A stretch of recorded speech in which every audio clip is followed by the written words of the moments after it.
There are over 25,000 cards in Magic, which means there are basically endless opportunities to make hilarious and ridiculous combos. This series will explore outrageous combos that you can put together in your decks to bewilder opponents, make your friends laugh, entertain yourself, win like a boss, or just create chaos incarnate. I do hope you enjoy this new series, and if you do, be sure to hit the like button under the video. His name is Steven, what a good boy.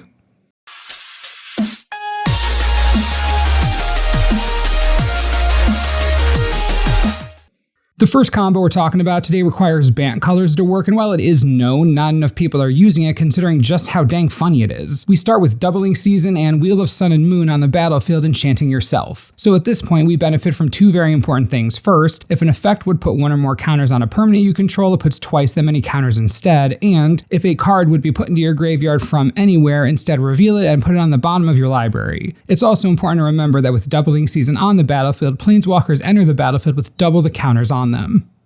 With all of this groundwork laid, cast Jace, Architect of Thought. Jace enters the battlefield with 8 loyalty counters thanks to Doubling Season. You immediately use Jace's ultimate, which causes him to die, so before you even resolve the effect you just activated, Wheel of Sun and Moon kicks in and tucks Jace to the bottom of your library. After that happens, you get to Jace -8. For each player, search that player's library for a non-land card and exile it, then that player shuffles. You may cast those cards without paying their mana costs. In a multiplayer commander game, this means that you get to tutor each of your opponent's decks for their strongest spell, and then you get to cast them for free, but there's more to this. You are also a player in the game, so the ability targets you as well. Do you know what you get from your own library? That's right, Jace, Architect of Thought, that was just put there by Wheel of Sun and Moon. Jace gets cast for free thanks to Jace's ability, hits the battlefield with 8 loyalty counters, and you can do the whole thing again and again and again and again, each time taking the next most powerful spell out of each of your opponent's decks and casting them for free, and each time letting Jace die, tucking him, then immediately getting him back. It's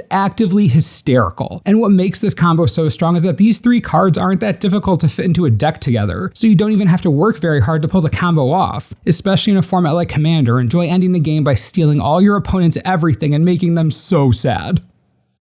The next combo is more humorous than anything else. We begin with our friendly neighborhood Elder Dragon Nico Bolas, then we have his glowed up version Nico Bolas Planeswalker. Neither of these card techs matters, just great using Nico Bolas for this. The next part of the combo is Mycosynth Lattice, arguably one of the most powerful artifacts ever printed. All permanents are artifacts in addition to their other types, remember this, that's the important bit. Now, the last piece of our combo is Bludgeon Brawl, an obscure enchantment from New Phyrexia. Each non-creature, non-equipment artifact is an equipment. So the Lattice is making all permanents artifacts, which means that all non-creature, non-equipment cards are now equipment because Bludgeon Brawl turns all non-creature, non-equipment artifacts into equipment. This means that Nico Bolas Planeswalker is an artifact thanks to the Lattice, and then because of that is an equipment thanks to Bludgeon Brawl. I think you know what happens next. Now that the interaction's been established, we exist in a world where Nico Bolas can pick up Nico Bolas like a hammer and attack people with Nico Bolas, dealing Nico Bolas worth of damage. It's Nico Bolas wielding Nico Bolas. Come on, that's just funny. You don't even need to use the specific Nico Bolas. Nico Bolas the Ravager could wield Nico Bolas God Pharaoh or Nico Bolas Dragon God even. And even if you don't have $6 million to buy Mycosynth Lattice, Liquid Metal Coding, Liquid Metal Torque, and Memnarch are also options to help you get the job done regardless. Absurd combo to put in a deck that will 100% make the entire table laugh.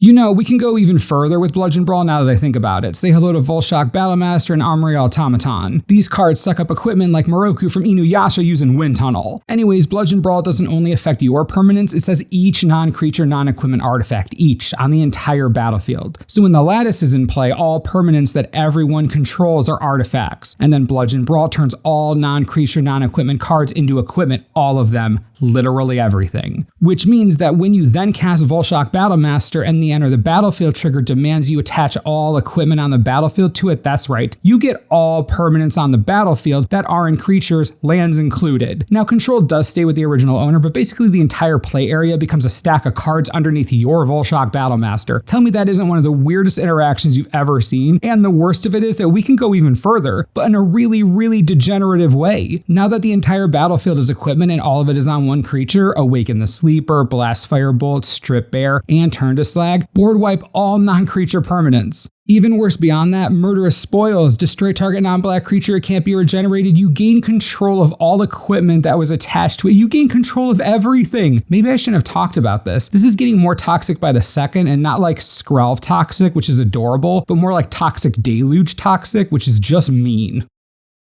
The next combo we're covering today lets you play the game without actually playing the game, eventually winning by doing literally nothing and barely existing at all. First, we're going to need either Grand Abolisher or Myral Shield of Archive on the battlefield. It is imperative no one else can play spells or activate abilities on enchantments while we're doing this. Once you have your prison creature down, play Lethal Vapors. 4-mana enchantment, whenever a creature enters the battlefield, destroy it. You can also pay 0 to destroy Lethal Vapors. You skip your next turn. Any player may activate this ability. Here's what happens next. You pay 0 and activate Lethal Vapor's ability, but before it resolves, you activate it again, and before that resolves, you activate it again. You keep stacking Lethal Vapor activations up to, let's say, 500 million activations. While all of these are on the stack, cast Teferi's Protection. Until your next turn, your life total can't change and you have protection from everything. All permanents you control phase out, Teferi's Protection resolves, all your permanents go away, your life total can't change, and you have protection from everything, then the Lethal Vapor's activations start resolving. And now you're skipping the next 500 million turns, but while you're skipping those turns, all your stuff is gone and you can't be targeted and your life total can't change. So you're playing the game, but you're really not playing the game, but you are technically still playing the game. So you watch everyone around you continue to play Magic, kill each other, and eventually one person will be left who can't attack you, target you, or kill you. Eventually they draw their entire deck and they lose, and then you automatically win by being a pacifist. Congratulations, look at me now, Dad.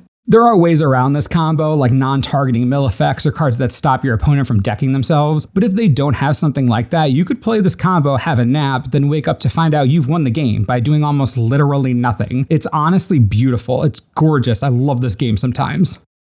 This last combo has to be one of the weirdest interactions in the game and also completely and utterly useless, so really it checks all my boxes for being awesome. Let's start with any old innocent non-creature artifact. How about Bone Splitter? It's a classic. Then you cast March of the Machines. Each non-creature artifact is an artifact creature with power and toughness each equal to its converted mana cost. So now your Bone Splitter is a 1/1 artifact creature that now can't equip a creature, off to a great start. After that, you cast Nurok Transmuter. This human wizard lets you pay 1 blue and until end of turn target artifact creature becomes blue and isn't an artifact. So our 1/1 artifact creature Bone Splitter is now blue and no longer an artifact, and because it can no longer be an artifact, it isn't a creature anymore because March of the Machines only turns non-creature artifacts into artifact creatures. What does this mean? Say hello to Bone Splitter, a blue permanent with no card type at all, and even though it retains the text on the card, it isn't an equipment, so it can't equip to anything. You can try to pay the equip cost, but it basically fizzles when it tries to attach to something because it isn't an equipment, it's nothing. It's a blue permanent, that's it. Do I think this has any value in Magic the Gathering? No,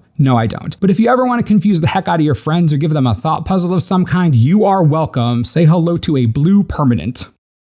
This is the first of many of these videos because there are essentially infinite combos in this game, many of which are really funny, so I do hope you enjoyed this one. I'd love to hear what you have to say in the comments, and I'd especially love to hear your own crazy nonsensical combos. It keeps me young. And as always, thanks for watching, and we'll see you next time.